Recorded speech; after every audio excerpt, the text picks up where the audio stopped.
Vegas, bet it all. Put it on the Bucs win, whoever they gon' play gon' fall. Don't say I ain't told y'all. Loose cannons gon' fold y'all. Yeah, the Heat be 9-3, but it gets real cold in the fall. That's when the season start. Bucs come in 40 hard. Win after win, ripping the division apart. Panthers, they pussycats. Falcons got bird flu. Take the Ravens and Dolphins and open up a zoo. Cause one thing's for sure, better than the Bucs, they show lane. And every day in Tampa Bay, we say fuck the Saints. We in Tampa Bay, baby. 813 going crazy. Tampa, boy. This Bucs podcast be the greatest. Loose cannons blasting on them haters. And we in Tampa Bay, baby. Tell them where you from. 813 going crazy. Yeah. This Bucs podcast be the greatest. Loose cannons blasting on them haters. Now when I say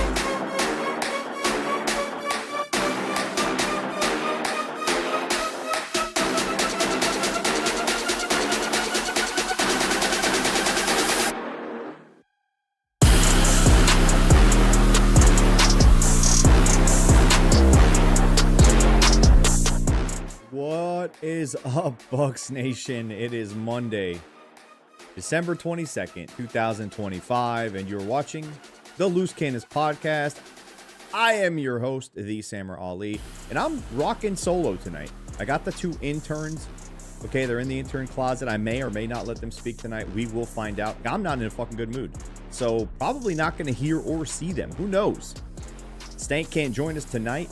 His wife's having a little procedure, so makes no sense for him to be hanging out with us, talking about a team that doesn't give a fuck about football. Biden cares as much as we do, so I gave him the night off. As always, make sure you guys hit the like button, hit the subscribe button if you are new, and leave us a comment on why you hate the 2025 Tampa Bay Buccaneers. And as always, check us out on loosecannonslive.com, where you can watch or listen, if you want to, for whatever reason, every episode we've ever had. And of course, join our free Bucs community Discord. I don't know where to begin at this point. This is like Stank eloquently tweeted yesterday. This team has neither gotten better nor gotten worse. It is just the same thing over and over and over and over again, like Groundhog Day. It's not even January. We're talking about Groundhog's Day on the Bucs. On the Bucs podcast here tonight on Loose Cannons podcast. I mean, it just I don't know where to. I mean, they've lost 6 of the last 7 games. They're 1-6, and one of those wins is against a 2 or 3 win Cardinals team, and even that win felt like a loss. If we go back into history as it relates to the Bucs, coaches don't survive this shit. I mean, coaches don't survive this shit outside of the Bucs, let alone with the Bucs. Dirk lost 7 of his last 8 games to end his time in Tampa and was fired hours after that season ended. Gruden lost 4 straight after being 9-3, ending the season 9-7. And that was the end of John Gruden's time here. Raheem lost 10 straight, okay? And that was the end of the Raheem Morris era, okay? And that was a team that was 4-2. And they end up losing 10 straight games. Todd is now looking at 1-6 in the last 7. We may not win another game. Okay? That means we'd be looking at 1-8 in the last 9 games of a season, where he started out 6-2. And I don't care about the injuries. I just don't. It's no longer an excuse. It just does not count anymore. And at some point, you have to say, you are the head coach of this football team. Everything has to fall on your shoulders. What your coaches do falls on your shoulders. How your coaches coach falls on your shoulders. How your coaches teach falls on your shoulders. What the players can or cannot do and cannot correct, more importantly, falls on your shoulders as the head coach. Yesterday, the Bucs somehow figured out a way to become worse. To become worse while getting healthier. More weapons available, yet worse. Somehow we decided we're going to run the ball on 10 of 11 first down plays. in the first half of a football game where we have to score points to put a not so good Panthers team out of its misery, who can't score points, by the way. Okay? We said, let's go out there and run the ball down their throats because you know what? It worked last year. Not it worked last week against them. It worked last fucking year. 10 out of 11. And the one pass on first down was first and goal. A fade route to Mike Evans from the 2-yard line, which everybody knew was probably the only play call in any sort of game plan or goal line scenario in Josh Grizzard's, I don't know, notepad. I don't know how big his playbook is. I'm assuming it's the size of a fucking business card or a sticky pad, because the number of plays that we've seen from him for the entire game can't possibly be more than 7 plays. Shit, I was able to fill out a 5x5 square for a bingo card, and I had to repeat his plays 4 or 5 times each. Okay, think about that. And it only comes, for those of you who can't do math, there's 25 spots on that, okay? There's 5 fucking squares on each side, and the one in the middle doesn't count. So 24, okay, divided by 7, do the fucking math, okay? It's 4, by the way. Or, yeah, is it? Yeah, whatever the fuck, it's 4, okay?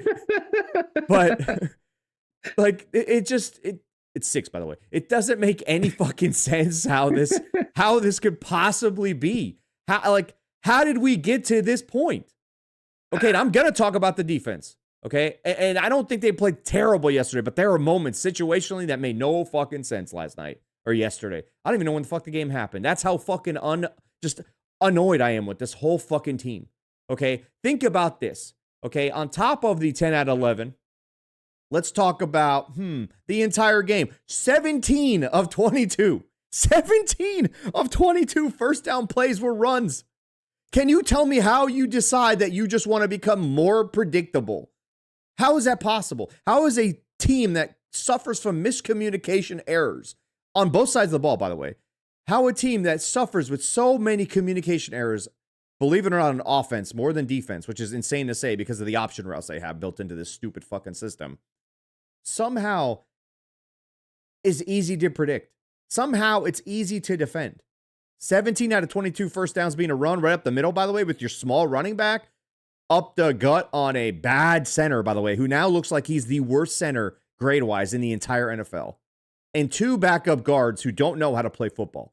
Your game plan was to run the ball 30 times with your small running back behind those 3 guys.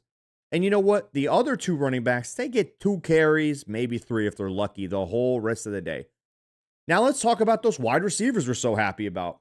Everybody talked about all season long. You guys fucking chastised me every time I gave Grizzard hell. All season I've been saying the same thing because it had nothing to do with the guys on the fucking field. Nothing. Nothing to do with the guys on the field. Every wide receiver on our roster was available. Every one of them. Somehow Devin Culp gets set. Healthy scratch.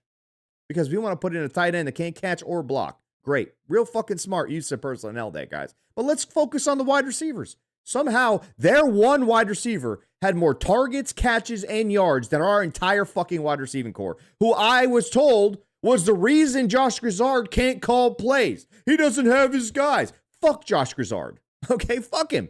Because if you're watching this team and you don't think that man is a problem for this fucking team, then you're fucking lying to yourself or you have an axe to grind. I'm talking to you Steelers fans. I'm talking to all these fans that are Bucs fans but happen to have some other side allegiance to AFC teams like the Ravens, the Steelers, the Bengals, teams that just don't like the Browns and somehow have a problem with Baker Mayfield. He's not perfect. I'm not going to sit here and pretend he's perfect. But to tell me that Josh Grizzard is not a bigger problem on offense than any other problem we have is just lying to everybody you're talking to. This man has no idea what the fuck he's doing. Somehow, the Saints, in 2 wins against the Carolina Panthers, by the way, okay, I can't name 3 players on their offense. I can only name Shuck because we recently played him.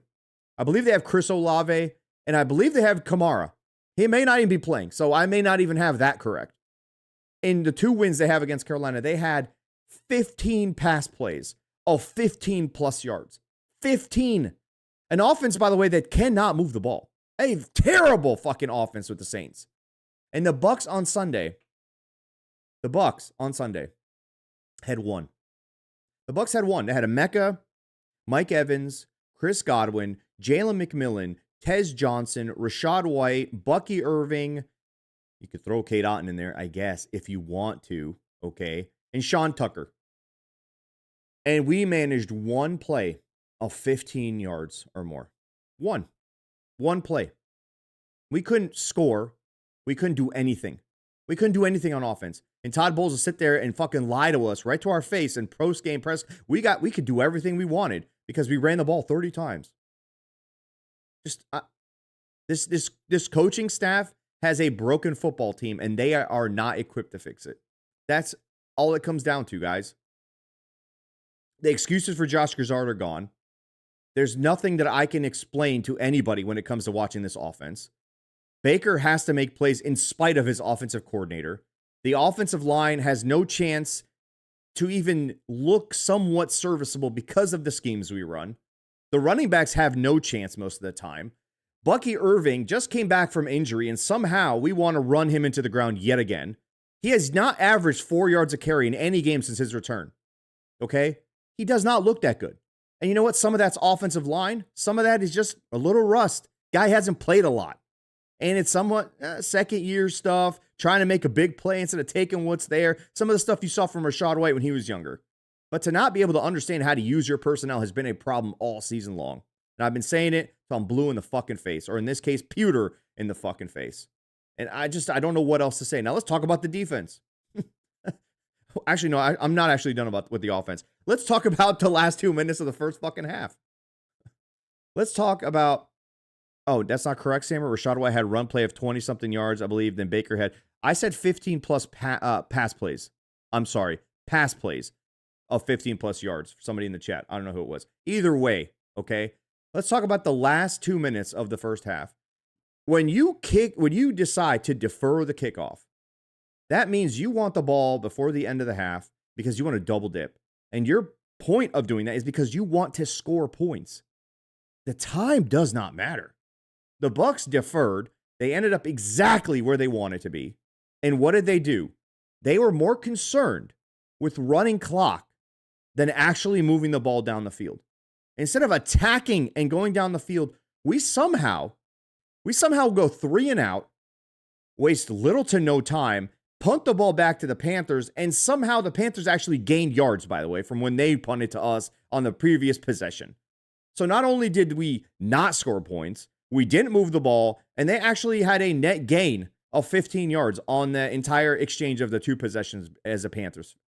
Then we go to the defense, who decides, instead of blitzing on any of the plays that matter the most in that drive, you know what? Let's wait until there's only 12 seconds left in the half. They have to throw the ball into the end zone or quick throw, no timeouts, and any other defensive coach would tell you, we just want them to catch the ball inbounds and hopefully make them rush their kicking unit out, and maybe they don't get a kickoff. What do? We decide, you know what? We haven't blitzed this entire drive. Let's blitz now, which I don't have a problem with necessarily, but you don't blitz a zero blitz. I mean, they only have one option, to throw the ball into the end zone. That's the only option they have. And you call a zero blitz that only helps them do that? With guys that don't get there? And then Jamel Dean on a fucking island? That right there told me we were going to lose the game. Because right there, I realized that this team does not have the coaching fortitude or the mentality to understand what the fuck they are doing with this team. That was it. That was the game right there. I don't even know what to say about the second half. Because I don't even think the fucking second half mattered. It didn't matter. That defense that played okay in the first half didn't care in the second half. That offense that looked like dog shit in the first half looked like more dog shit in the second half. Baker I don't think that was a terrible fucking decision. It's just bad time for a bad fucking miscommunication between your wide receiver one and your fucking quarterback. How about a scheme that doesn't put that scenario on fucking display? The play right before that, we threw an incompletion to Jalen McMillan. Guess what? Jalen McMillan thought he was going to sit in the zone, and Baker thought he was going to continue to the sidelines because, you know what? We don't have time. We have to get to the sidelines. So he should have actually been running to the sidelines, which Baker was correct on. Miscommunication, incompletion. Next one, miscommunication, interception. This shit is not new, though. If you watch this team, this happens every single week. We run routes at the wrong fucking levels. We have choice routes that are never the same read between the quarterback and the wide receiver. All these things that have changed from what the offense was. And I'm almost convinced the first 4 or 5 weeks of the season was the Bucs running on fumes from whatever Liam Cohen had left in the building. Because after that, it went to fucking absolute garbage on offense. It's a high school offense. That's all it is. It's predictable. The teams know what you're going to do. And I don't even know what to say about the fucking 3rd and goal where we put no pass catchers on the fucking field. No pass catchers on the field. Vita Vea at fullback and Sean Tucker at running back. Basically saying, hey, everybody, we're going to run the ball. Make sure you get everyone in. What? A play action to Payne Durham? No. We would never do that. Are you crazy? No, we're not being sarcastic. We don't even know what that means. Who's Payne Durham? Like, there was no scenario in which the Bucs were going to throw the ball on that down. And the whole fucking world knew it. And what happens? We settle for a field goal after being gifted a first down with an offsides on a previously fucking made field goal by the Panthers defense. Well, how do we make them pay? By kicking another field goal. Asinine bullshit, man. I don't know what else to say about this team other than the coaches are gone. And I'm telling you, Todd Bowles and this staff's fate was sealed when they lost to the Saints. It was over then. That was it. It doesn't even matter what happens from here on out. Even if they win a Super Bowl, they are fucking gone. They will retire. They will be resigned somehow in a classy manner. But at this point, they will be fired at the end of this season. This is gone. There's no way you survive what the fuck we just watched this season. Mike Evans came back somehow.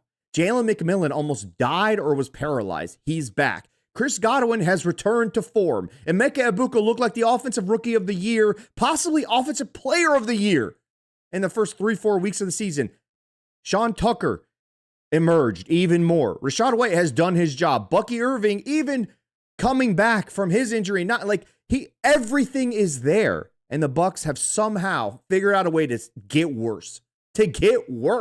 I don't even understand how to explain this to people. I have kids who look at me and say, how is this possible? I say, I don't fucking know. I don't even know. I have no clue. Then we got Graham Barton.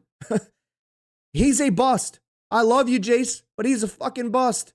Why we haven't moved him to guard by the bye week makes no sense to me. Fuck the other guards. I don't care. I don't give a shit. Put your best 5 out there. He's never played guard. Cool.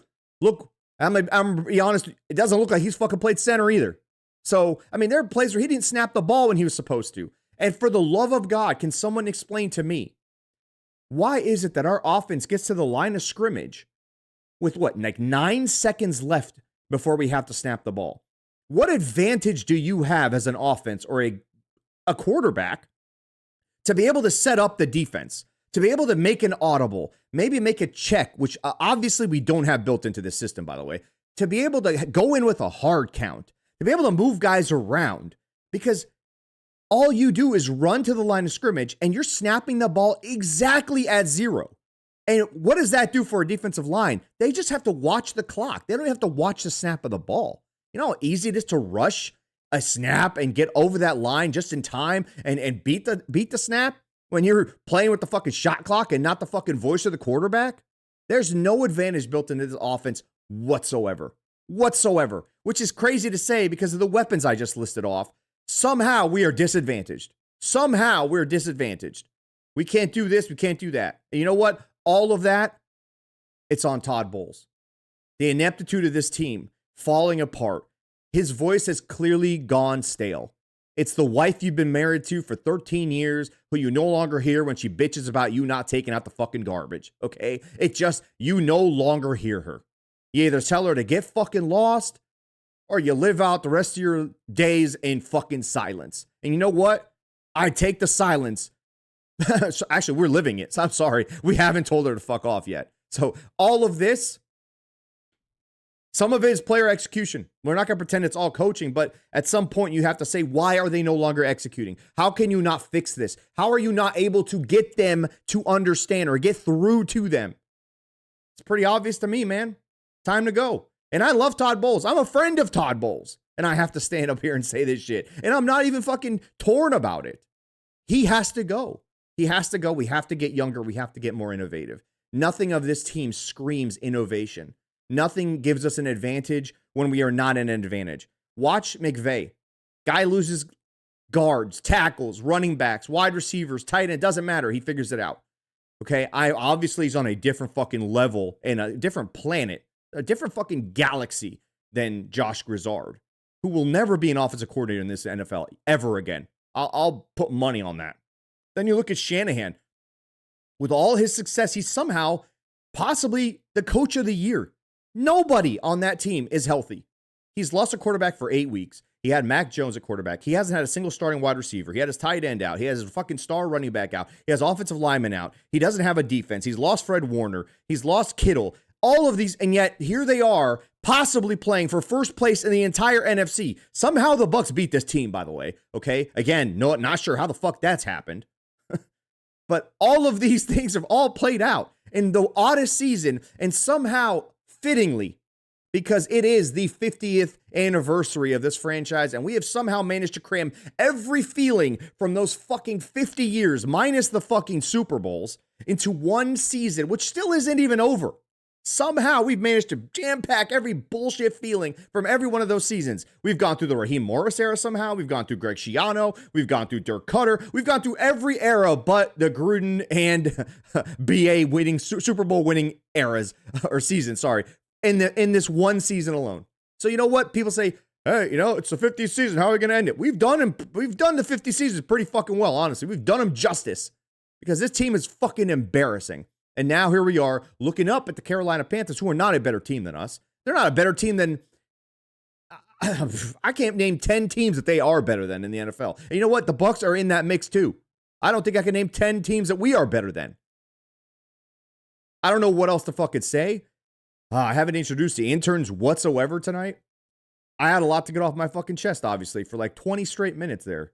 I haven't looked at anything on the screen in the chat, so I will defer to the interns. Do we have any super chats that we need to talk about or read or listen to? We have 3 of them that popped up. Matter of fact, you had Virgin Boys pop up at the beginning of the show, like right when you were getting ready to start. $4.99 super chat. Do you think that Grizz's plan, or Todd said, F your plan, we are going to run the ball because his defense is hot garbage? Shout out the interns. Shout out to you, Virgin Boy. Fernando. Wait, let me answer that. Go ahead. There's a narrative that Todd Bowles changed. Todd doesn't meddle in the offense. If anything, I believe this is how it works, how I've been told.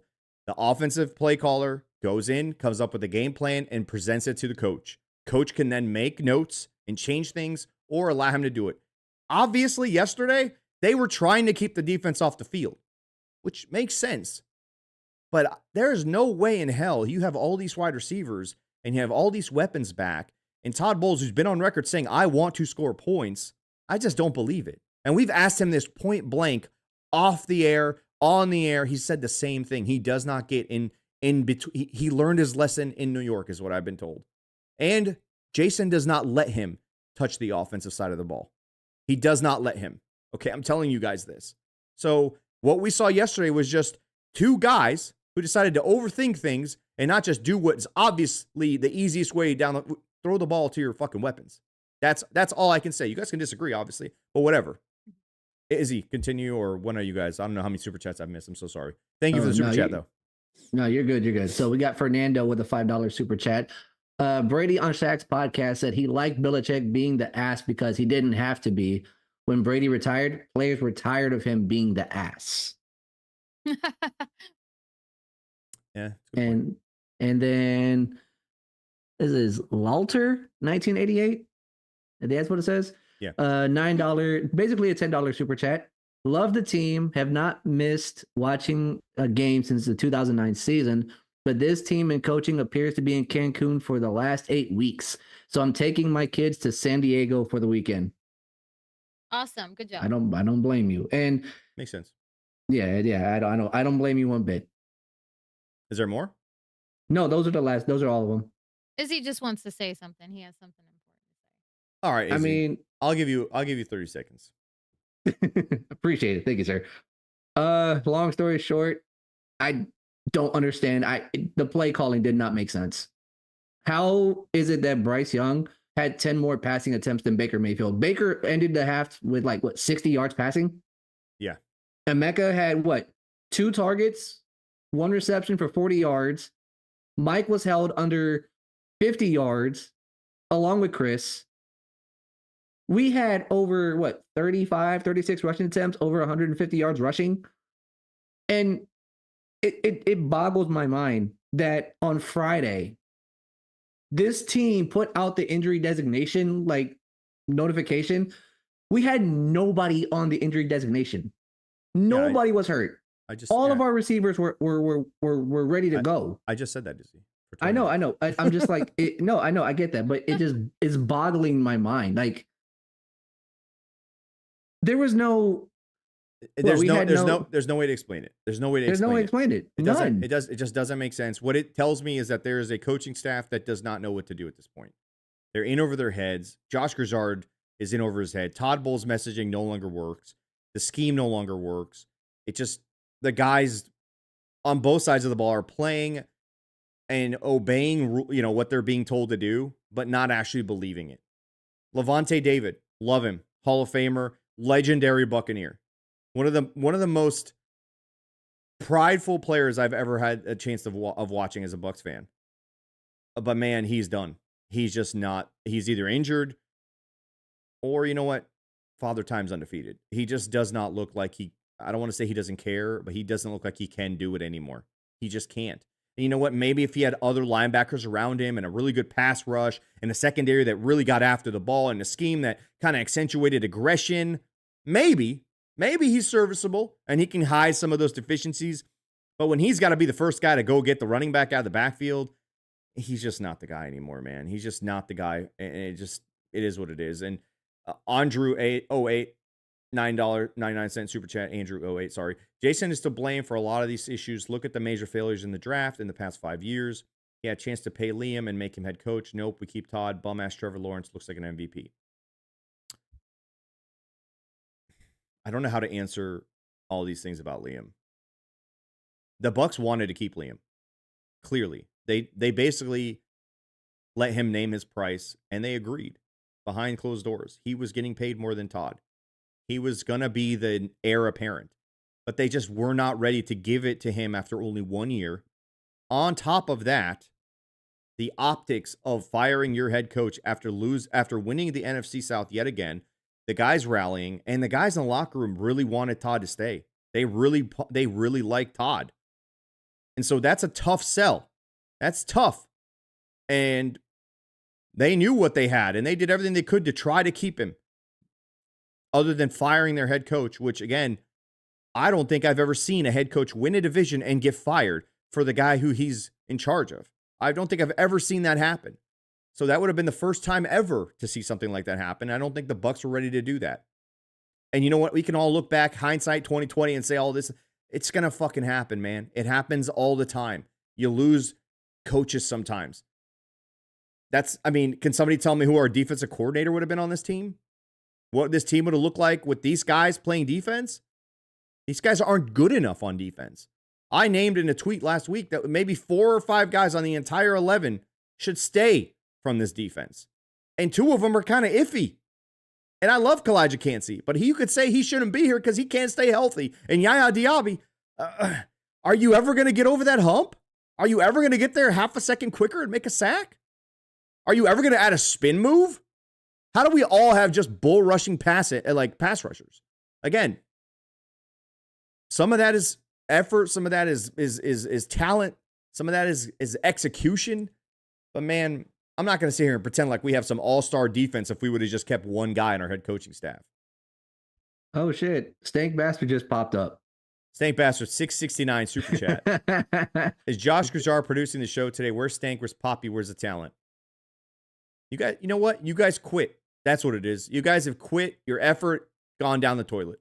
I'm out here Tyke Smith in it, all right? I'm the Tyke Smith of this podcast. I'm doing my best. I'm trying to clean up missed tackles, all right? And missed, all of it. The optics would have been awful, B-Shuck. You're right. Absolutely. And you know what? Let's not forget, Todd Bowles is an African-American head coach, okay? With a history with the Bucs of having problems with, paying a black quarterback in Doug Williams. The optics would have been absolutely terrible. Absolutely terrible. I mean, you don't have to be a genius to understand all of this. And so the Bucs were in a very tough scenario. Do we fire the head coach who the locker room absolutely is fighting for and loves for a guy that not everybody maybe likes, okay, who we don't 100% trust, who's had a habit of just bouncing and leaving when he doesn't want to be somewhere, and hopefully sell them on that? How are you getting Levante David to come back when you can't even tell him that the guy he wants to play defense for is not coming back either? Hey, Levante, come back and learn a whole new defense because Liam is now the head coach. There's a lot of things that go into all this. I'm not going to play this fucking we should have this. That happens all the time. Fuck all that shit. The problem with the team is right now.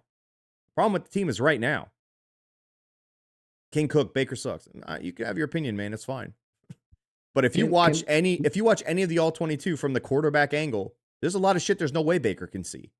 And you know what? He's being coached to play from deep shallow. So that's his progressions.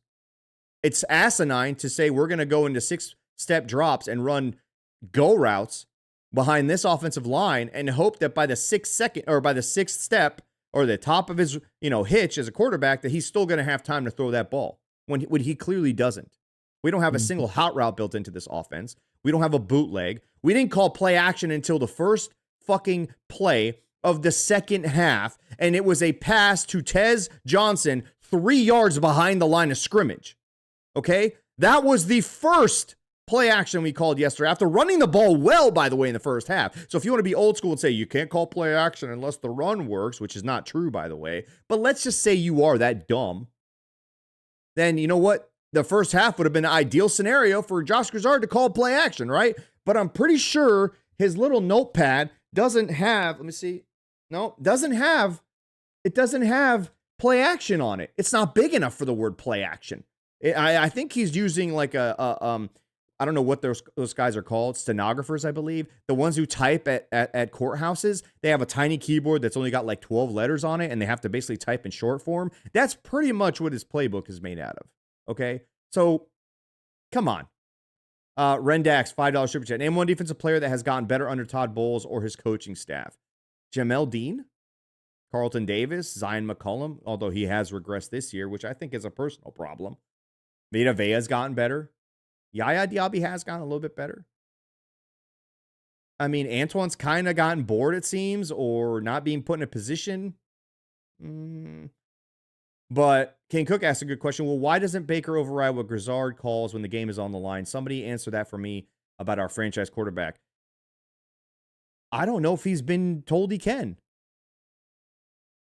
I know for sure that when the play call comes in, none of the guys in the huddle know what the fuck to say. They just look at each other because they don't even understand why we're doing half the shit we're doing. And you know what? It's really hard to check a play when you're running to the offensive line of scrimmage with 10 seconds left. They're scurrying to get the play off. And the play also has not play action, motion that doesn't do anything. Motion that actually tells on us. When we see Payne Durham going to the right or the left, we're running to the right or left. It's pretty obvious. Kate Otten, same thing. Like, again, all of this shit compounds itself, and somehow, some way, all these weapons are back. And I was told, don't be mean to Josh. He's not. And there you go. Josh looks like a fucking idiot. Okay. And you know what? As a head coach, you got to you got to be the one who says, hey, man, what the fuck are you doing? Throw the fucking ball. Get the ball to our weapons. Okay. And Mecca seeing the one target in the first half. One? What? I could understand if Mike is being bracketed and maybe even Chris, but you got Emeka as your third option and he only gets one target. You can't manufacture targets to guys who are talented against a defense that's not great. Massive problem. And then we all know what the defensive problems are. So again, Groundhog Day all over again. I don't know what else to fucking say about this shit.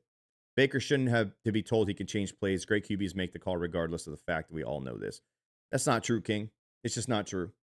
If Josh doesn't allow him to or doesn't have plays built into the system through their actual game plan and what they install every week, what's he supposed to do? Call something off script? You can't do that. No one does that. Brett Favre maybe did it. But I'm sorry, this is not old school football anymore. That's not going to happen.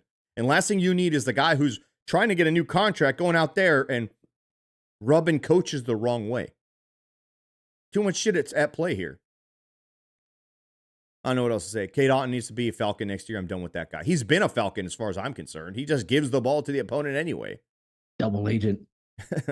I thought with Emeka getting a haircut, he would have had a big day. And he lost superpowers. He got rid of his hair. Everybody knows that. He can't do that. Players not plays, and Grizz can't comprehend that, I believe he's trying to say. It's players not plays. It's not, man. It's both. But I'm telling you, none of these guys are being put into a scenario to fucking be successful. And some of them is on them too. Bad timing, bad communication, not understanding or seeing the same thing. Yeah. I agree. Audible should be built in. But if you watch this offense, tell me where you've seen a check off of a blitz once this season. We don't have a single player that peels off as a hot route during a blitz scenario. Not one. Not one. I'm not capping for Baker. I don't give a shit either way, dude. But I'm not going to fucking blame him just to blame him. I'm watching other things that are problems. Other things that are obvious problems. And I deduce things working backwards. All right, Baker's supposed to throw it to this guy because he's open. Why hasn't he thrown it to this guy? And you work backwards and you realize, you know what? He doesn't see this guy. This guy's the fourth guy in his progressions. This guy's all the way over here when he's actually working from left. Like, there's all these things that people don't regard. And I'm not going to act like I'm some X's and O's guy. But if you watch some of this shit, it's pretty fucking obvious that there is a bigger problem than the fucking players on offense. I don't think the players on offense are all that bad, even with Graham Barton playing like dog shit. Grizz is trash. I agree. I don't know if you interns have anything else to say that's not going to be a 2-minute rant, because I want to get to these voicemails and get the fuck out of here tonight, because I'm done with this shit, and this team is done with this. I don't think we're going to win another game. I think the wheels have completely fallen off, and this coaching staff is gone. It does not matter if they accidentally get to the playoffs. This coaching staff is gone. It is no longer enough. I'm telling you, it is no longer going to be enough. Go ahead, Izzy. This feels like 2019 Cleveland all over again. I'm sorry. Like, Cleveland went through the same, Baker went through the same situation when he was in Cleveland back in 2019. They hired in-house because of a coaching situation. Freddie Kitchens ended up tanking the team way worse. And then by the end of the season, at the end of the game, he was fired. And then they brought Stefanski in. That's the same situation I'm seeing right now. But it's all off on freaking Grizzard, and yeah, it's stupid. Fix? I actually have a question. Actually, it's more of a what do you think type scenario, but I was listening to something earlier that said the Glazer family really likes Todd Bowles. So, what do you think? Like, are they gonna weigh out their? I was just curious what you thought about that. I know they really like him, so they really loved you Tony. think- Tony Dungy was family to them, and they fired him at night. Okay. Okay. Man was packing his boxes in a storm. Okay. It does not matter. Like, Todd Bowles is not immune to the job. The job is the job. And the Glazers don't sit around and just watch things that embarrass them play out and just sit back and watch it happen and do nothing about it.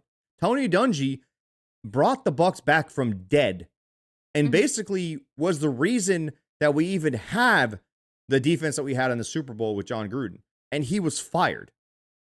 Okay, he was fired.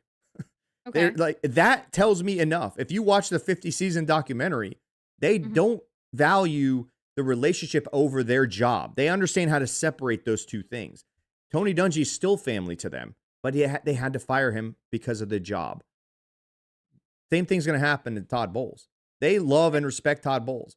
The reason they don't fire coaches in the middle of the season is because of that. One, there's nothing to be gained from it.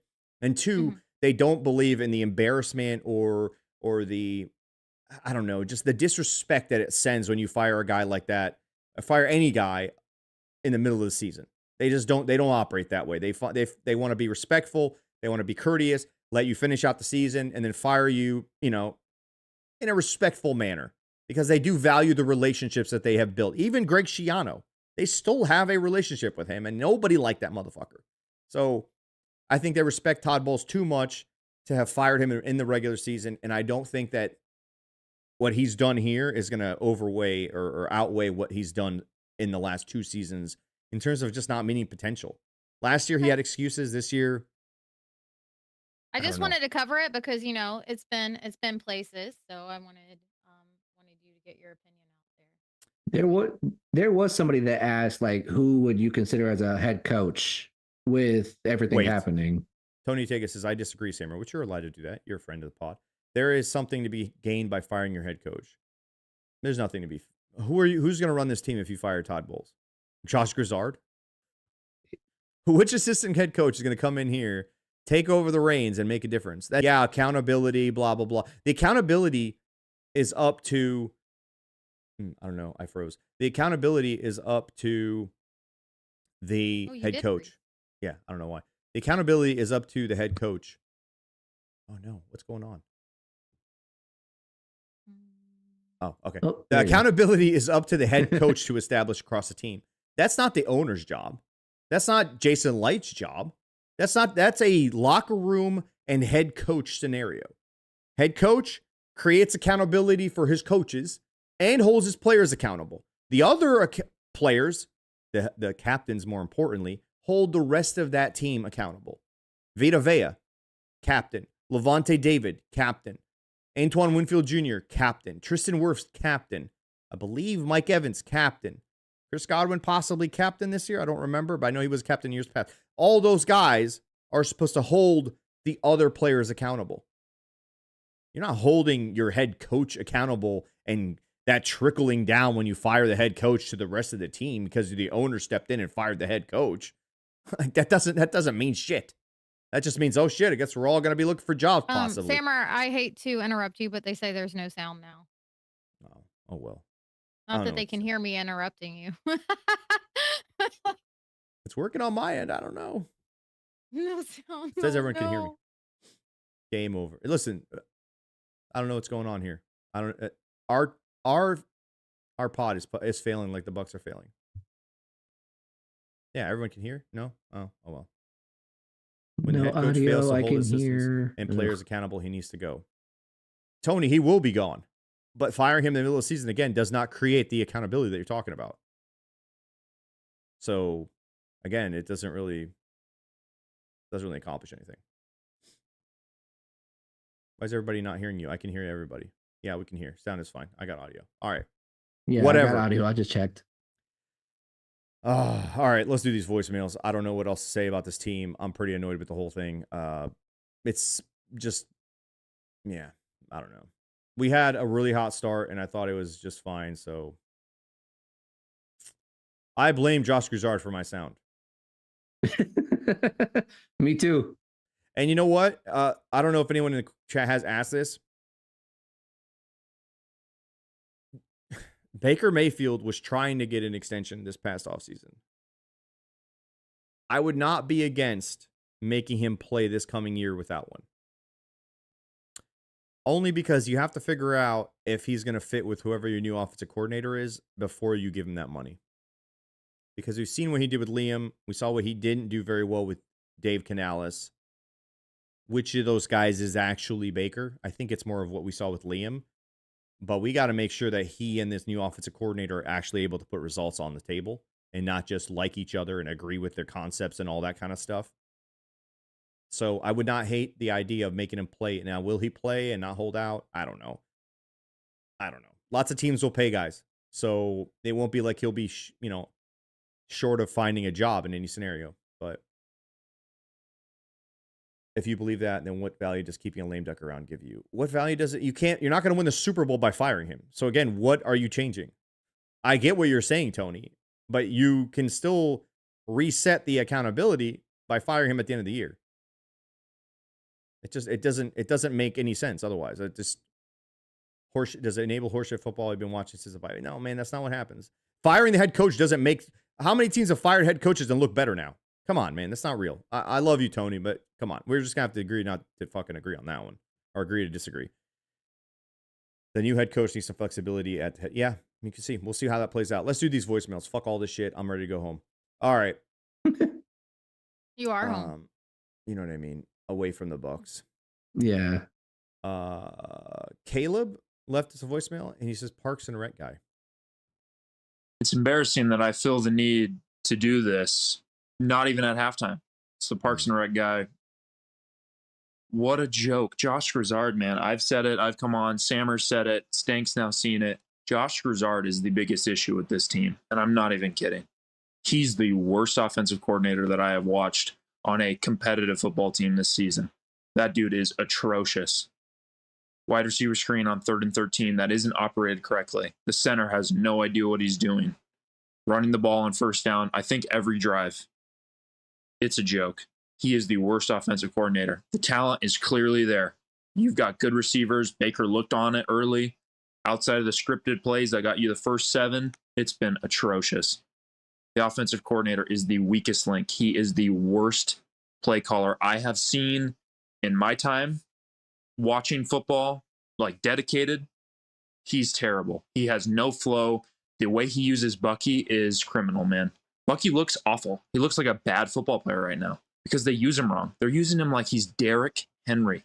Good point. It's unbelievable, man. Josh Grizzard, to me, is the reason this season has derailed. You look early, it wasn't good early. It was just Baker pulling stuff out of you know what and making stuff happen. There's no frisky in the playoffs if you can't get there because your offensive coordinator has no idea what he's doing. And unfortunately, that's the truth. I mean, wish you could fire the guy. I would. Put anybody else with the headset. Let Baker call his own plays, man, because this guy, awful. Hopefully this game turns around. Right now the Bucs are leading. They get it at half. But, man, this looks like a loss incoming, and it is on Josh Grizzard. Bookmark it, period. Go Bucs. Win the game.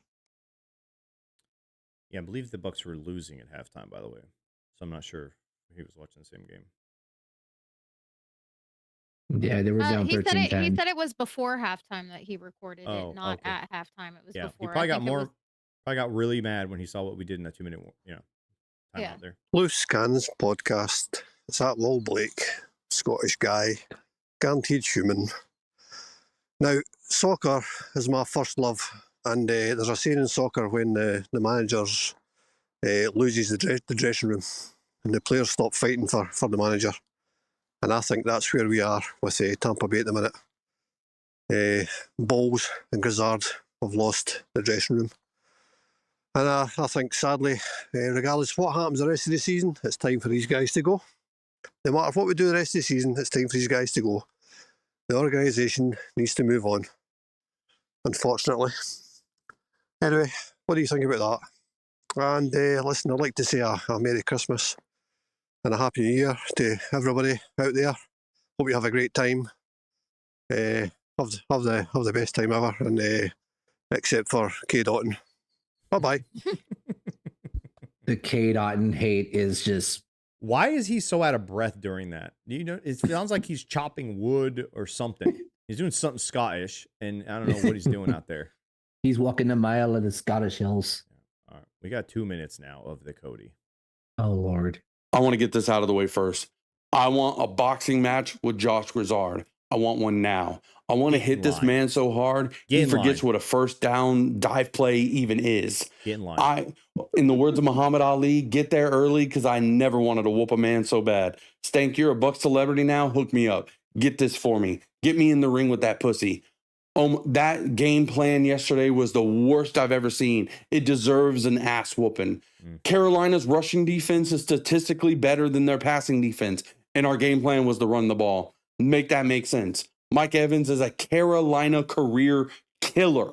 Most of his 1,000-yard seasons come from Carolina games. He had 31 yards. 31. What's even worse is that Carolina's game plan was to defend a Mecca. He got a lot of the double teams yesterday. Mike Evans was in a lot of one-on-one situations. He beats you 100 ways from Sunday in one-on-one situations. He had 31 yards. Make that make sense. I don't understand it.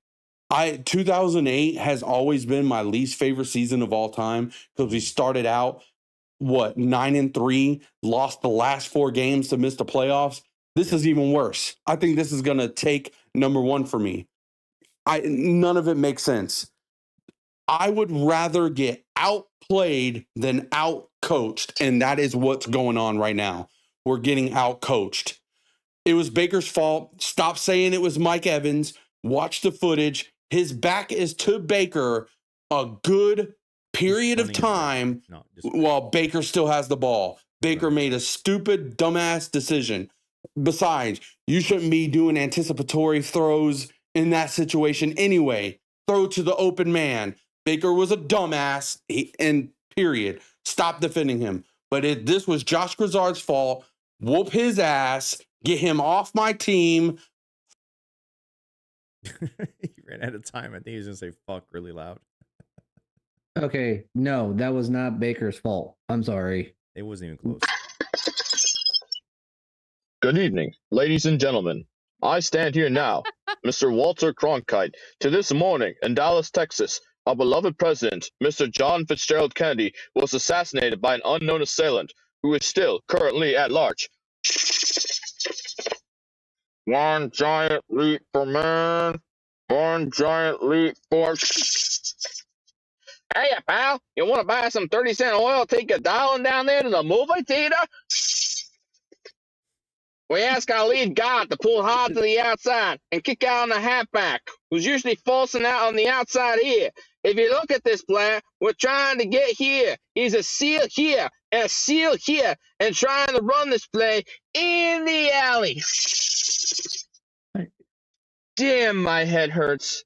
Was that a dream or did I just travel back in time? Let me turn on the TV to check. I'm going to turn the TV on now. And Mark, we're just about to enter the fourth quarter. The Buccaneers have run the ball 30 times, and Baker Mayfield has yet to attempt a pass longer than 10 yards. What the fuck? Where in time am I? What happened to modern football? Aren't we allowed to throw the ball when we have four great receivers?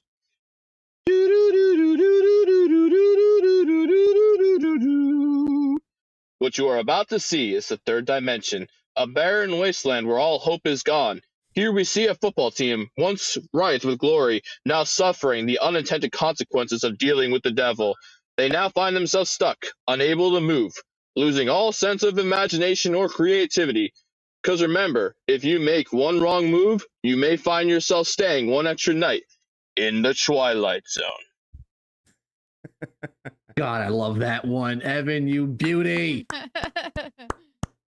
You beauty. That was amazing. I knew where he was going when he started doing all these 1960s references. I knew it. I fucking loved it. That was great. It threw me off for a second. That was awesome. It's because you don't know anything about history. You guys might want to adjust your headsets or TVs or whatever you're watching this on. Oh, no. It's time for Brother Lou, who I believe the Buccaneers have finally broken. Loose cannons. Your brother Lou. Listen, man. These fuckers, man. I don't even know what to say, bro. Motherfuckers go out there and play with no sense of urgency. They're not executing the fucking predictable play calling. Fucking Grizz, man. Sammy, you're right, bro. The first down fucking the first down run, bro. No fucking play action. No creativity, nothing, bro. And you run as much as they did with all four guys healthy, man, in wideouts, bro. And I don't get it, man. I don't see it, bro. You know, I don't see what they were trying to accomplish, man. Motherfuckers should have put up like fucking 35 fucking points on these bastards. Easy with these wideouts, man. But I don't know, man. Chris, what the fuck, man? The defense, bro, just, I don't know, man. Sometimes it was like a fucking Keystone Caper out there, bro. It's just fucking just bullshit, man. It's bullshit.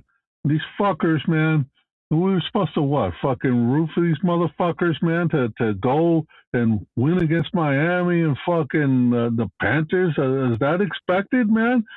Because I don't want to get embarrassed in the fucking postseason, bro.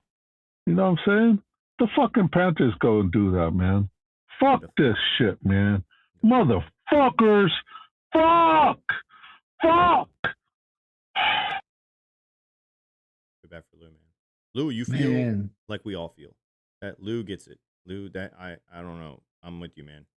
They finally broke Lou. They broke him. And damn. The final one from an unnamed source. Oh, God. I don't know who this person is. A new caller.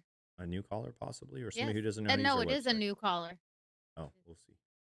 Mhm. Yo, what's up, fellas? This is Chevy Said, man. Checking in. First time caller, long time listener, man. And I've been a Bucks fan, man, since 1989. My dad moved down to Tampa in 1986, and took me to my first game, back then. But I've really been following this team since 1993. And I could honestly say, man, this loss yesterday, coupled with the loss to the Falcons the week before that, and then, the week before that to the Saints. And it's just bro, I just don't understand what's going on in Tampa with our team, man. And it's like we can't cover the fucking middle of the field pass. I don't know what the hell's going on at linebacker, but we can't cover the middle of the field. And our play calling is so predictable, man. It's just, first down run, second down run, then a fucking screen or some shit on second down, and then another third down. Maybe we'd go down the field. But it's just a waste of a season, man, and it's embarrassing. And I kind of don't even want to go to the playoffs because I don't want to get embarrassed again on national TV. That's it, fellas. Wow. I don't even want to go to the home playoff game if we somehow make the playoffs. And I have not missed a home game in 16 years, I want to say. Something like that. Damn. Yeah, and I don't miss games at all. Like, I don't have, I didn't see the game, I'll watch it tonight. That doesn't happen. I don't miss games.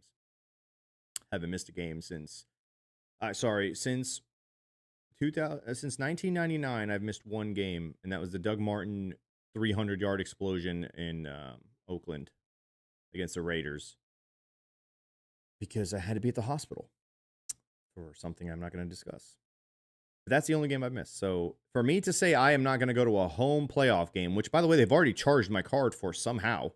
Somehow they've gone out of their way to charge me for a playoff game that we haven't even fucking secured. I would not go. And I don't even know if I would even sell my ticket. I don't even know if I would want to send someone else to that, because we are terrible at home. This team does not deserve to be in the playoffs. Neither do the Panthers. Neither do the Saints. Neither do the whole NFC South should just not be allowed to go to the playoffs this year. They should just give that spot to somebody in the NFC West, because somehow, seemingly, a team in that division is not going to go that's going to have 10, 11, or even 12 wins, which is crazy to even think about. Meanwhile, here we are thinking, we might actually still get in at 8 and 9 if everything plays our way. God damn it, dude. What? We do not deserve to be in that game. And you know what's going to happen? It's going to be a night game somehow. It's going to be against the Rams or maybe the Seahawks, but it will be a night game. It will absolutely be a night game. And it'll be at Raymond James. It'll be the only game on TV. It'll be Sunday Night Football, everybody watching, and Todd Bowles being booed out of Raymond James as he walks through the tunnel for the very last time as Tampa Bay Buccaneers head coach. All these Panther fans are talking their shit. You know what? I hope they make it just to get blown up by the Rams. Let them talk all the shit they want to talk, dude. Yeah, I mean, I'm just letting it happen. But I just can't wait to see LA go back to Carolina. Y'all have no rings. End of story. Y'all have no fucking rings. That's all right. Make sure you guys hit the like button if you haven't already. And if you're new, hit that subscribe button. We'd appreciate it very much. And leave us a comment on whether this season has become your least favorite season in Buccaneers history. I don't know which caller said it, but I'm starting to agree with them that this will go down as probably my least favorite season, somehow taking the place of that John Gruden season where they completely collapsed in the last 4 games of the season, where all they need to do is win one game, and somehow went 0-4. Make sure you guys also check out loosecannonslive.com, where you can watch and listen to every Loose Cannons episode, as well as join our free Bucs community Discord. And as always, you can listen to us on audio-only platforms such as iTunes, Spotify, Google Play, and Pornhub. for the interns and myself and Stank and Poppy Latte and everybody associated with the Loose Cannons podcast, I do wish you guys all happy holidays, Merry Christmas, whatever you celebrate, Kwanzaa, that whole thing, and a Happy New Year. We'll probably speak before then. I'm not sure what the rest of this week entails for us in terms of a show. Maybe we'll pop up on Thursday and do a special Festivus episode. Don't hold your breath, though, because I don't know if the Bucs deserve my time right now. Go Bucs.